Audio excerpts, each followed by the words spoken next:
literally, and I suspect it's true on this particular webinar, where those who are participating, both as event contributors like myself, but also folks who are listening to it and watching it, and then will be asking questions. I tend to be the least knowledgeable of all the people in such enterprises, and I don't suspect that's going to be different today. What should scare you is that when I did serve in the legislature, I was what passed for someone as a legislator who had a lot of knowledge about this subject matter. So what it shows is that legislature is good for some things, and when it comes to ocean conservation, we have to really work hard at it to do it right. As many of you may know, in California, what has happened over the history of our state is that the Fish and Game, now called the Fish and Wildlife Department and Commission, were some of the very first parts of state government, and in fact the Fish and Game Commission is enshrined in the state constitution. And when the state was first in the union and the Department of Fish and Game and the Commission were established, their mission was really rather different than it is now. And the reason for that is that we were rural, sparsely populated, basically an agricultural economy. And even in the few years after the gold rush, we were still that way. And so the challenge in the environment in terms of managing public trust resources was really to look at it from a point of view that we had an enormous amount of abundance. We had an abundance of redwoods. We had an abundance of grazing land. We had an abundance of rivers and streams and creeks with anadromous fisheries.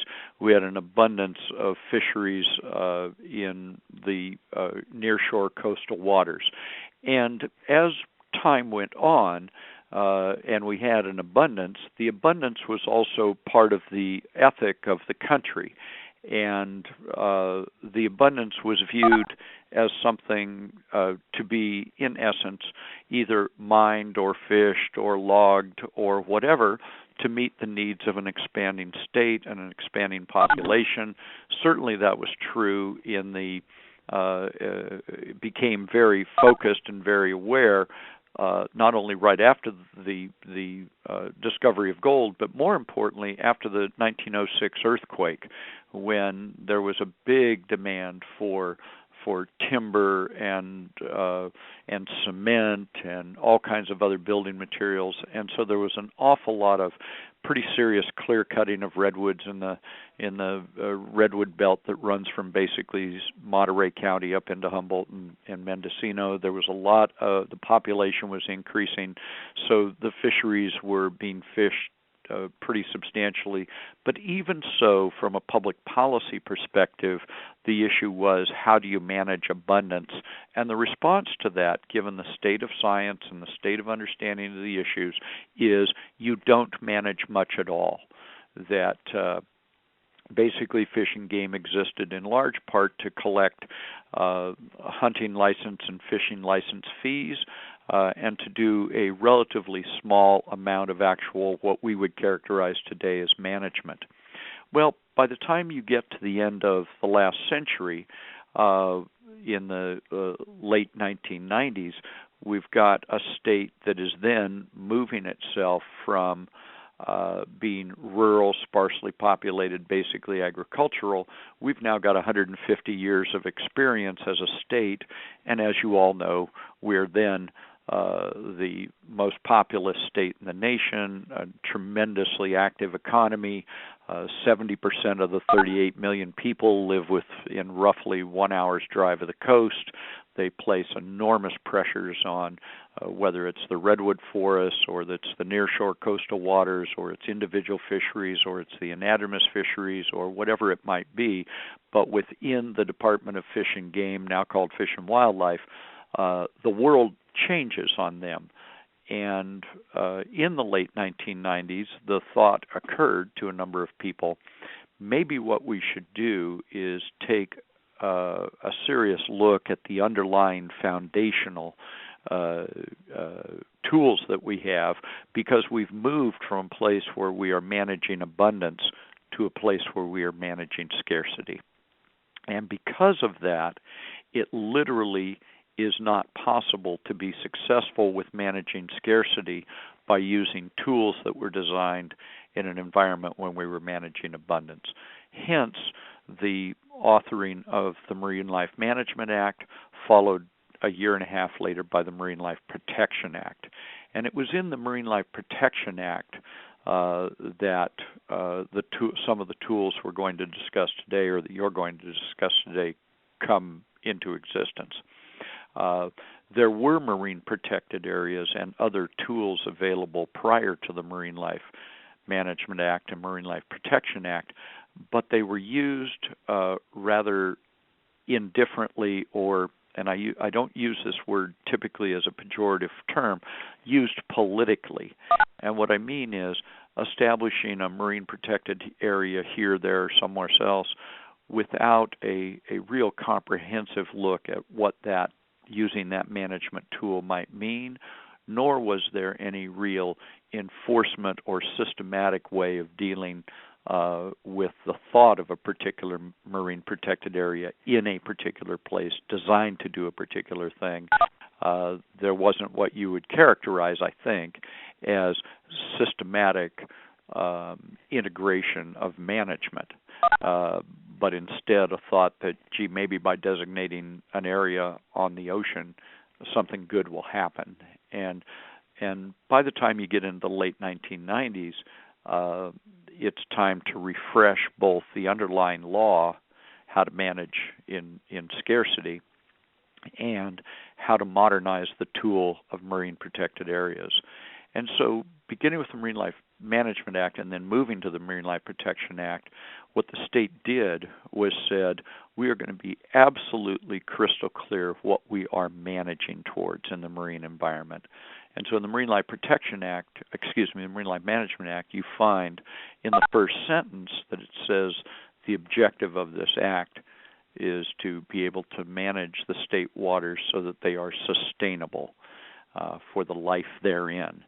And that gives rise then to a very system-integrated approach to managing the coastal waters.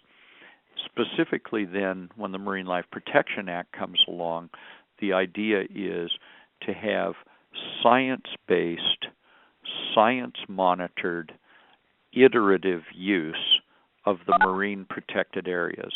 Many of you know there were a couple of false starts on that, but after a couple of false starts, we had a real good start that ended up with a chain of marine protected areas from the Oregon border with California to the Mexican border with California, and a very robust monitoring enterprise run through the California Ocean Science Trust, disclosure. I'm a trustee of that, so you have to consider the source. But the Marine Life Protection Act's marine protected areas are intended to be fine tools rather than more brute tools for ocean management, so that the size and shape and duration and conditions of each one are based on good, sound, and iterative and evolving science and the information that comes out of the monitoring enterprise, as well as citizen science and a number of other things that go on. And the thought is that by managing our marine environment, not exclusively with that, but with the marine protected areas being a modernized, new, science-based, and ever-changing tool, that we will do better at managing towards sustainability. So thank you so much for including me in this and for your interest. My guess is the people on this call, again, are vastly more knowledgeable than I am, but I did want to give you a perspective from the legislative point of view about how did we get here, why were we trying to do it. And we were trying to do it because we had moved from abundance to scarcity, and we had moved from having little science and little effectiveness in managing in the marine environment to a lot of very good science along the California coast, and the ability to monitor and iterate that. So thank you very much, Rikki. Thank you so much, Fred, and thank you for taking us through 150 years of conservation history in 10 minutes, Fred. That was an excellent summary. Now to hear more about how California moved basically from the 1990s from reacting to crisis to proactive management, I'm going to hand it over to longtime conservation leader and advocate Kaitilin Gaffney. Kaitilin worked tirelessly for the Ocean Conservancy, helping to design California's network of underwater parks, and is currently working for the Resources Legacy Fund as Director of Coast and Ocean. Kaitilin? Thank you. Thank you, Rikki, and thank you to Fred for providing that historical context. As everyone on the call knows, California has a long history of leadership in protecting special ocean places on land.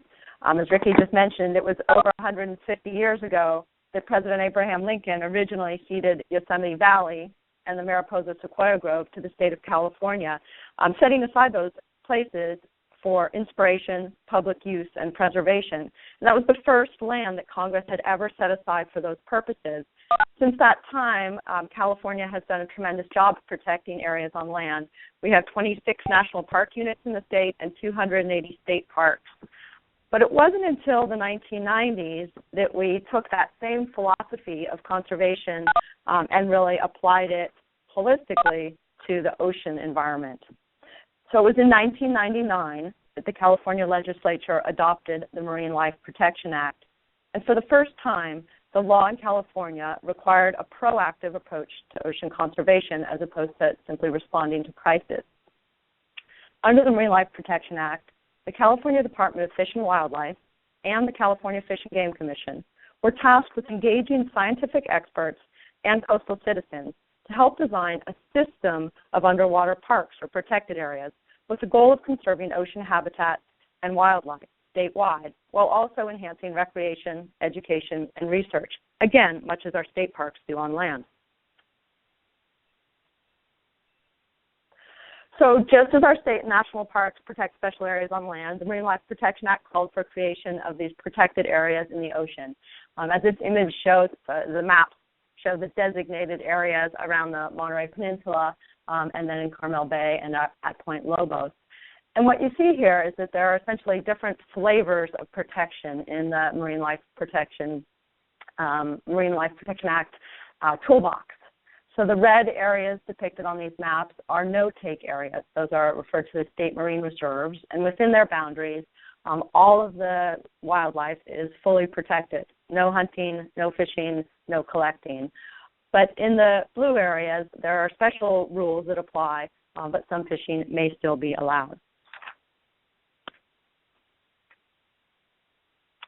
So in 2012, California completed this effort and was the first state in the nation to adopt a statewide science-based system of marine protected areas. The new network contains 122 separate marine protected areas and covers 848 square miles of ocean habitat for about 16% of the state's waters. It was no easy task as someone who lived through it and attended many of the hundreds and hundreds of meetings from the Oregon border to the border with Mexico. It took more than a decade, and it took the feedback and input and engagement of literally thousands of citizens from across the state.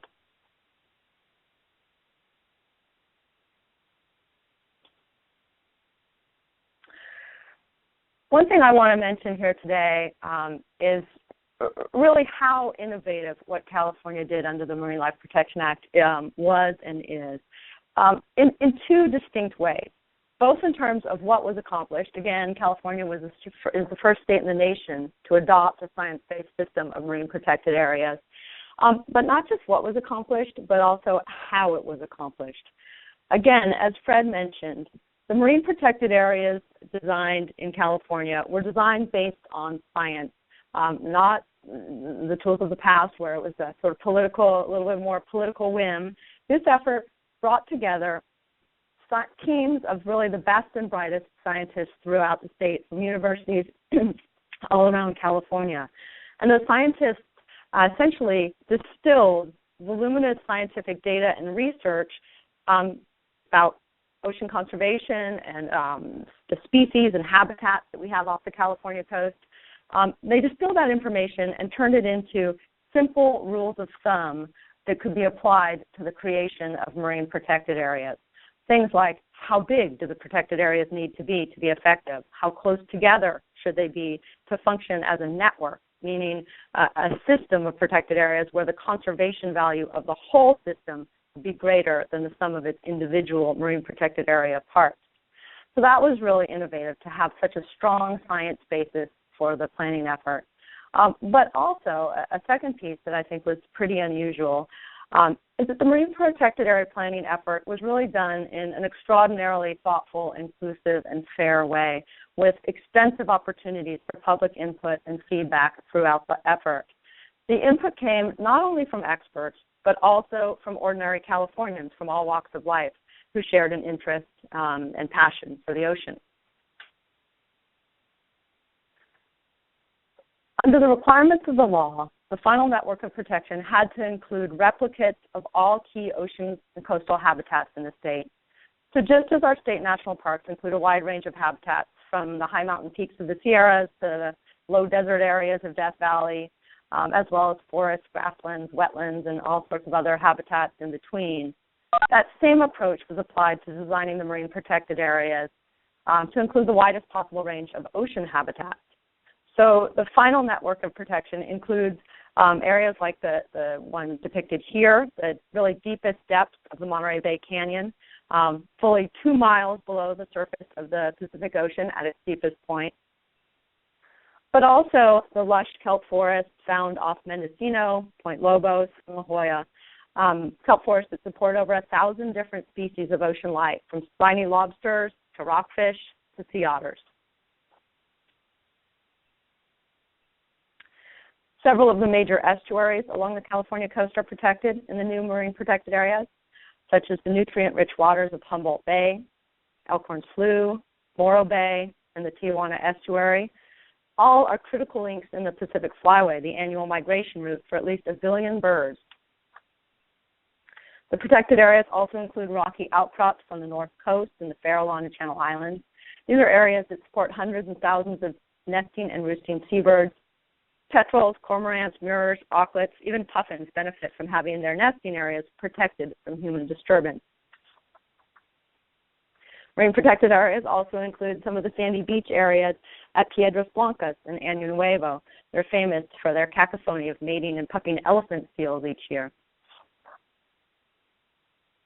The marine protected area design effort also took into account a wide range of human uses and needs. Ocean recreational users, sport and commercial fishermen and women, surfers, scuba divers, docents, and teachers, business owners, birders, everyone was at the table discussing the issues and priorities for their particular areas, for their particular uses, and working together to ensure both improved conservation and also continued sustainable use of the ocean.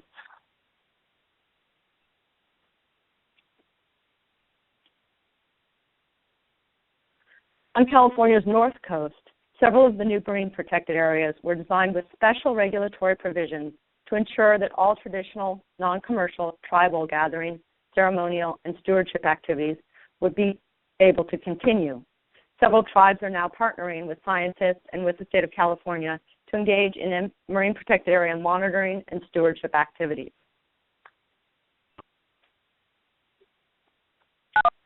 Throughout the state, marine protected areas were also designed generally to avoid areas close to port and critical commercial fishing grounds to, again, ensure continued access to local catch.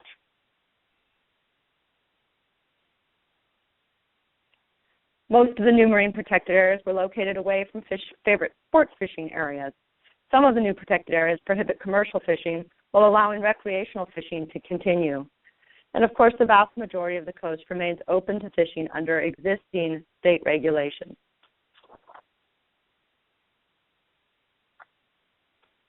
One of the goals of the Marine Life Protection Act is to enhance ocean recreation. And California's new underwater parks offer a wide range of recreational uses, including scuba, diving and snorkeling, kayaking, surfing. Recreational ocean users were some of the strongest advocates for California's marine protected areas during the design process, just as they have been in other areas like the Great Barrier Reef in Australia and Cabo Pulmo and Baja, areas that now have marine protected areas as well, and our favorite tourism destinations for recreational users, something that we are already seeing happen in California as well. Another goal of the Marine Life Protection Act is to promote research and education. Protected areas are great places to conduct field science, but they're also great places to engage youth, such as the fellow seen here doing a monitoring program looking for learning about animals in the sandy beach environment in Southern California.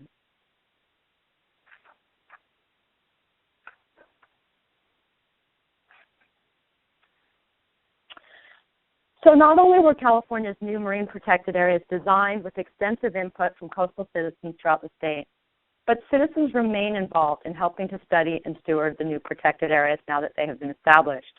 We have citizen science programs like the LIMPETS program that includes school children in monitoring both rocky intertidal areas and sandy beaches. Also, the MPA Watch program that serves as a sort of neighborhood watch for the new marine protected areas. These programs are helping monitor the new protected areas. And of course, throughout the state, volunteer docents throughout our state park system and at aquaria along the coast are also helping educate visitors about the new marine protected areas. So in conclusion, I just want to emphasize that public support and engagement will be critical to the long-term success of California's new marine protected areas, just as it was to their designation. Thank you. Thank you so much, Kaitlin, for giving us the overview of the design of the marine protected areas. And as you can all see, it's sort of designed as this Noah's Ark sampling of the different types of species and habitats that are found throughout the state. So thank you so much, Kaitlin, and I think she'll be available for any of the questions at the end. So please don't forget to chat in your questions online during the webinar. So now we have this network of marine protected areas that have been in place now for over a year statewide and over, closing in on 7 years in some locations. And the good news is that these marine protected areas are working, and yes, they are a success as far as the evidence from scientists who are conducting all this monitoring, and many of the Citizen Watch programs are showing us. There's excellent evidence from many locations along our coast, particularly in older marine protected areas. And these are places like the Channel Islands in Southern California, in Point Lobos here along the Central Coast. There's compelling evidence that these marine protected areas are working, with lush kelp forests brimming with invertebrates and fishes of all sizes. We know from scientists that recovery takes time, and this is because many of the species are slow to mature and reproduce. For instance, many species of rockfish don't mature and start to produce offspring until, 8, 10, and even greater years.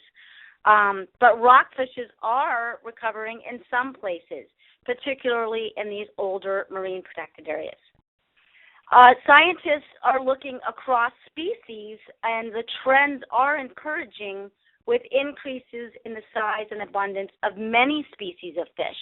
And often these are species of fish that you would predict would have responses because these are targeted by harvesting. If we're looking at some of the important invertebrate species, and these are species that are actually quicker to reproduce, so you would expect that they would recover more quickly. Things like abalone, owl limpets, and lobsters are increasing in many locations. So all of these changes are working to help replenish impoverished populations, and they suggest that the California network of marine protected areas is on the right track for success.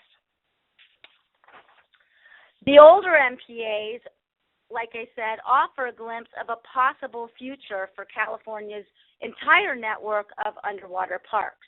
If we look at places like the Channel Islands, and this has been in place for close to 20 years, the kelp forest is recovering following protection of lobster populations. So if we look at this slide here, before protection, so this is on the right-hand side of the slide, loss of lobsters allowed an explosion of sea urchins, which the lobsters prey on, which in turn the sea urchins actually prey on the kelp forest. And that led actually to a decline in kelp cover, right, because you have lower populations of lobster, explosion of urchins, leading to a decline due to grazing in the giant kelp. Well, after 20 years of lobster recovery, so look at the left-hand side of your slide, you see that you have an increase in the abundance of lobster populations. Those lobster then prey on the urchins, so now there are fewer urchins, and those fewer urchins are now not preying on the algae and the kelp, so you have the kelp forest is now rebounding in many places within the Channel Islands. So this is an example of one of these ecosystem-wide benefits of protection, and these are actually harder or take a longer time for us to see, but we're starting to see some of these benefits in particular locations throughout the network of marine protected areas. So what's next? Science shows us that the future will only likely be better. These protected areas, one way that you can think about it or communicate it to your partners and to stakeholders is that these are a savings account for our natural capital. And while it may take us a while to get back to conditions like this is looking at the Channel Islands in the 1960s, it may take us decades to restore California's historic ocean abundance back to what we saw in some of Fred's slides, but marine protected areas are an important part of improved ocean management, and we do look like we have a bright future ahead of us thanks to both the state efforts and the federal efforts in places like national marine sanctuaries. So what can you do? Many of you ask us that question, what can you do to help? Well, there's many ways, and learning more, like all of you today on the webinar, is an excellent first step. We've created this so that you can help spread the word, so that Californians can be proud of this accomplishment. This is a bright success story, and we're happy to work with you to either give this webinar to your staff, to your colleagues, to your different community groups that you might have, or another kind of presentation on California's marine protected areas. Another way that you can help is encourage others to follow the rules. There's some of these excellent monitoring programs like Reef Check and MPA Watch and Limpets that helps people to first understand the rules. Thirdly is to, sort of spread the word and for yourselves that these are places to enjoy. There's lots of ways that people can get out and enjoy places like marine protected areas and sanctuary. They're designed to actually invite exploration by land or by sea. And finally, you can get involved locally, and the Sanctuary Foundation and other organizations can help to guide you to more information and opportunities for how you can enjoy these special places. And a good first stop, this is kind of a clearinghouse of information, is this California MPAs.org website, and we can send you that contact information in subsequent emails as well. So at this time, we do have some time for questions.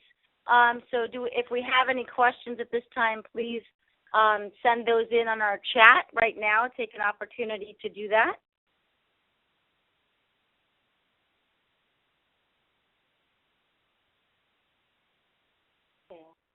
Okay. So we do have one question from one of our viewers that's asking what the difference between the state marine protected areas and the federal national marine sanctuaries are? And that's an excellent question, and it's often a confusing question for people to understand. So the first, there's many differences, but I'll go through them sort of one by one. The first is that the state network of marine protected areas, the areas that we showed you today, are a state, meaning the California state. It's a law required by the state, which is the Marine Life Protection Act. It's managed by state agencies, which is the California Department of Fish and Wildlife, whereas the national marine sanctuaries, of which there are 5 on the west coast of the United States, and in California we have Cordell Banks National Marine Sanctuaries, the Gulf of Farallones National Marine Sanctuaries, Monterey Bay, and Channel Islands. Those are federal entities, and those are actually managed by NOAA, the National Oceanographic and Atmospheric Administration. So by design, the state marine protected areas, their jurisdiction falls between 0 and 3 nautical miles. That's state waters, whereas the federal government actually manages beyond, they include 0 to 3 nautical miles, but extend beyond 3 nautical miles out to offshore waters. So, for instance, the Monterey Bay National Marine Sanctuary, in many places, it extends inside 0 to the shoreline, but it also extends out to close to 30 miles in many cases. Another difference is sort of the goals. So if you look at the goals of the different sanctuaries, each of the goals are sort of targeting a unique protections. So in the case of the Monterey Bay National Marine Sanctuary, it was by design looking at benthic protection, in particular looking at protecting the Monterey area from oil drilling, whereas the goals of the Marine Life Protection Act, were broad and had conservation objectives, including balancing, sustainable use with ocean conservation. So unless there's any other questions regarding the difference between national marine sanctuaries, again, federal, and the state marine protected areas set up by the MLPA, or Marine Life Protection Act, are there any other questions?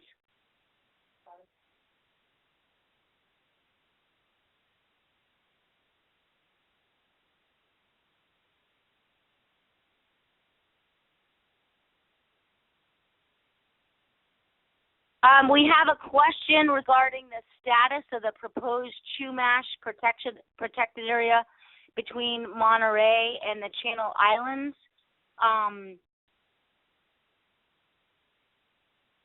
I don't actually know the answer to that, and we can research that and get back to you, Christine, with an answer, unless somebody on the line has any additional information. Caitlin, I don't know if you have any response to that.